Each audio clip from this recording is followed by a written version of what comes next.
Hello folks. I think the Jesus story is completely misportrayed by the church, so I'd like to present a different view of Jesus and the Christ Spirit, who I think are different entities. I realise most Christians will think I'm a Satanist and most everyone else will think I'm nuts, but I don't care. I'm going to do it anyway because I think it's interesting. Jesus, the symbol of the logic archetype. So the thesis of this video, this webpage, is that the story of Jesus Christ portrays an ordinary man who, by his dedication to truth and hard work, was able to escape the wheel of incarnation, thus becoming truly free. He was not a special creation, he wasn't God himself, but he came to symbolise the archetype of logic, the Christ Spirit. So he associated himself with the eternal, because spirits are eternal, and so became eternal. Arianism was a branch of Christianity which believed that Jesus was not God the Father, but was a creation of God. So Christ is subordinate and separate from God, and yet is a true representation of God, similar to how a man's son could be identical in outlook and behaviour to his father. The essential difference is the Arians believed Jesus Christ was begotten within time by the Father. It was considered a heretical teaching. It isn't really part of any mainstream church's teachings today, as far as I know. And it may seem like an inconsequential difference in view to non-Christians, but it's quite fundamental, and it points to a tricky question in Christian thought. What is Jesus' true place in the cosmogony of the universe? The Arians saw Jesus as a special creation. The main church sees him as God made flesh. Either way, he's special, and he's not strictly human. And what about pagan Hindu concepts of avatars? The material appearance or incarnation of a deity on earth. Was Jesus the only Christ ever? Is the path to Christhood limited by God to only one person? Or can there be other avatars of the Christ Spirit? The universal plan suggests the path to Christhood is logic and reason, and that path is open to everyone. So perhaps anyone could be a Christ, an embodiment of the spirit of reason. We all have it. The only thing standing in the way would be one's own beliefs and choices. It's ideology that prevents learning and growing up. So I'd suggest spiritual enlightenment isn't a mystical thing, it's simply dropping one's childish beliefs and becoming receptive to the truth. So, Jesus, was he the special one? Christianity teaches that Jesus is the cornerstone and turning point of the whole of human history. He was God become man for one special lifetime, who walked among us, imparted the wisdom of heaven, and created a way to absolve mankind of its sin by his sacrifice.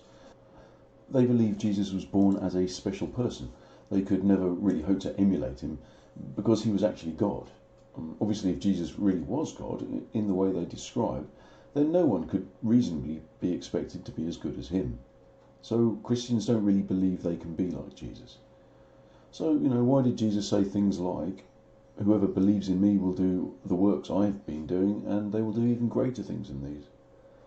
It seems to me that Jesus made a point of not elevating himself above humanity. He called himself the Son of Man, he considered himself human, and, he probably was. Most of us are. So, to say that Jesus was not a normal man, who through dedication and hard work overcame the yin mind of Satan within himself, by his own work, would be to strip all of the accomplishment and glory from his achievement. If Jesus was God, then the suffering he went through must have been self-inflicted. There could have been nothing to overcome that he hadn't created himself.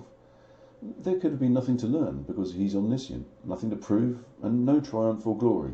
How can incarnating oneself as a human, only then to murder oneself, help anyone?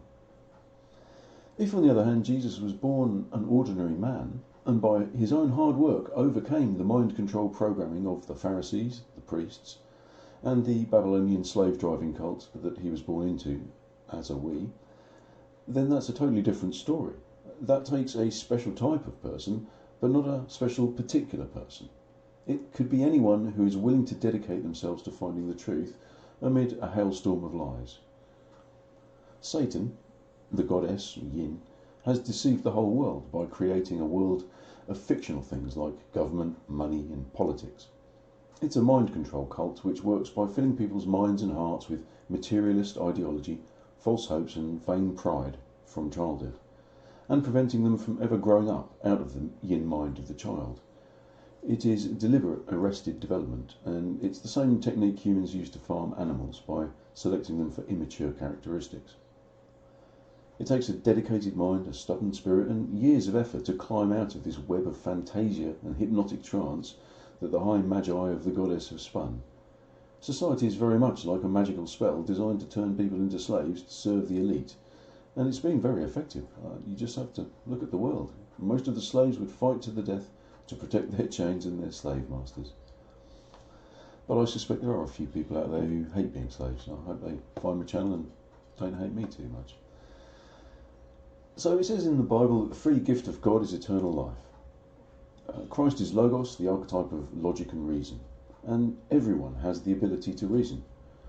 Everyone has some degree of logic, so Christ is in everyone. Christhood is available to everyone. Excuse the lorry.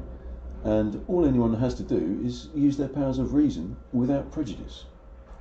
To use your reason without ideology is freely available to all, and it comes naturally if you allow it to.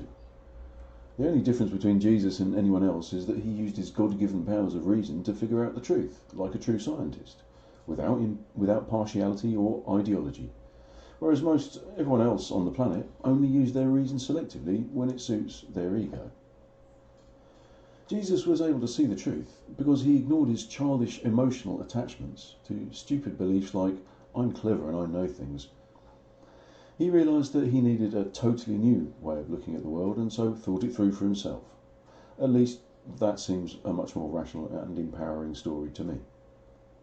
Enlightenment is moving from the yin mind of the goddess into the yang mind of God. It's done by conscious effort of will and involves discarding all the second-hand knowledge, so-called, we've accumulated, which is all just hearsay and it's not direct personal experience.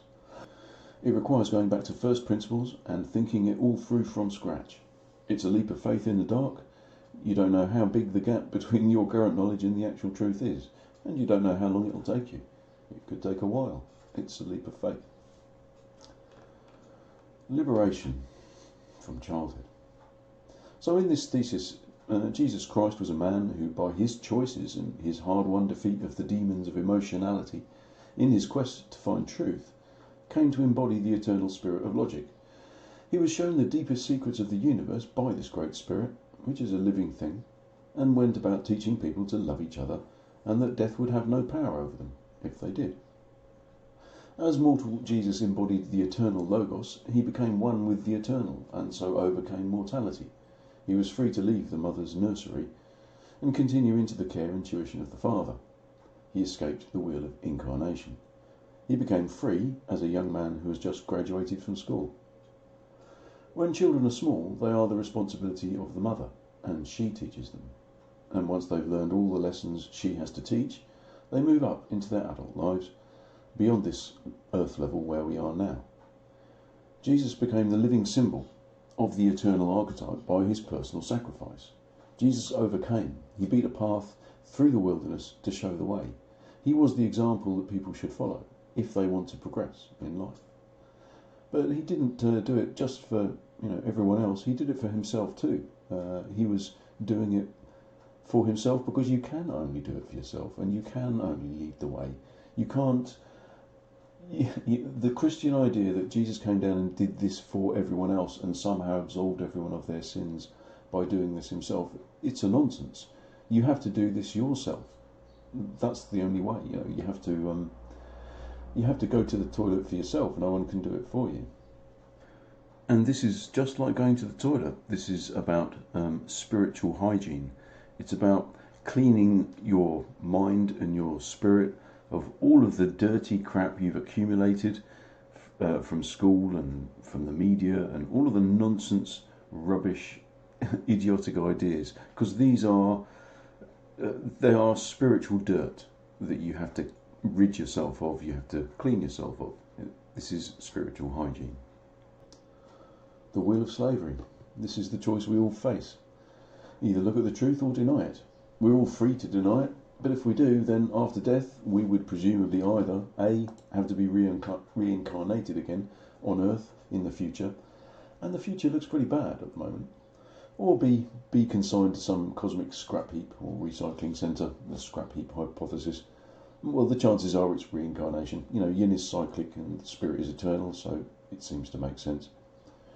To refuse to grow up and overcome the tests of life is then to die, have all of your memories wiped, your identity erased, and then be shoved or tricked back into the meat grinder, i.e. be reborn on Earth as a baby, in complete ignorance of everything, totally dependent on the world around you again, subject to all manner of abuses, having to learn everything all over again and again. That sounds like a terrifying kind of prison to me. When I've tried to point out the dangerous direction that the world's been going in to people that I know, quite a few of them, especially boomers, say, well, by the time it gets really bad, I'll be dead, so it won't affect me. In other words, I don't care, I'm selfish. It's quite easy to see the natural justice that would be fulfilled by rebirthing a selfish generation into the lawlessness they themselves created by their apathy and arrogance. So instead of being dead and unaffected, perhaps they will be inserted directly back into the mess they created as helpless, dependent children. They would take the full force of the injustice they selfishly assumed would apply to someone else. Anyway, it's just a thought. It's just karma, really, isn't it? The idea of karma. Anyway, I think a reincarnation is a horrible procedure. You know, I'm 50 and I've still not got over the last one. It's a nightmare. I'm still here. Anyway, that'll do for now. Take care, guys. I'll catch you later.